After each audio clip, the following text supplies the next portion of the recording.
పారిపోవడం పారిపోతాను. బేగి సంతకం చేసేయండి బాబు. సరే ఆసనం దిగు. అమ్మా అబ్బా అమ్మో. ఇదిగోండి బాబు, దీని మీద సంతకం చేసేయండి బాబు. పెన్ని పెన్న.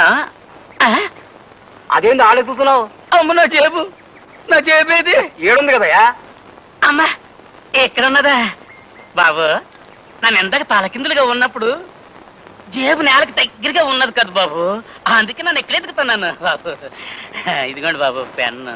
మహాప్రభు, నా మాట ఏమిటి? ఇంకా నేను శవాసనం వేసేనా? తిత్తి తీస్తా. అరగంటైనా శివశాస్త్రం వేయలేనుడివి నువ్వే మర్చిపోయా. గుండె దారి నోట్లోకి వచ్చింది మహాప్రభు. పొరపాటు దాన్ని ఉమ్మేస్తానేమో భయంగా ఉంది బాబు. తమకు ట్రాన్స్ఫర్లు ఊరు మారడాలే ఉంటాయి కదా బాబు. నాకు ట్రాన్స్ఫర్ అయిందయ్యా, ఏడే ఉంటా. అయ్యి బాబోయ్, అయితే నానే ఈ ఊరు నుంచి ట్రాన్స్ఫర్ చేయించుకుని బేగ వెళ్ళిపోతాను. నువ్వు చెప్తున్న కథలో ఏదో లోపం ఉందయ్యా కవి. అప్పుడు జయమాలని డాన్స్ చూడటానికి ఆంజనేయులు ఫ్యామిలీతో సహా కబ్బుకి వెళ్ళాల. ఆంజనేయులకు ఫ్యామిలీ లేదు మహాప్రభు.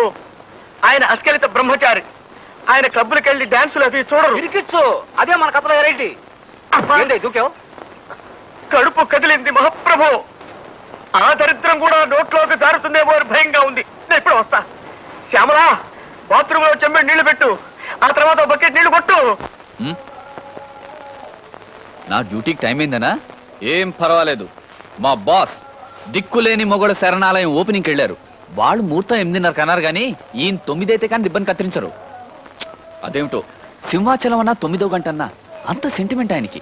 మంచేనా చెడేనా మండల ఆఫీస్లో సింహాచలం 9వ గంట కొట్టందే ప్రారంభించరు.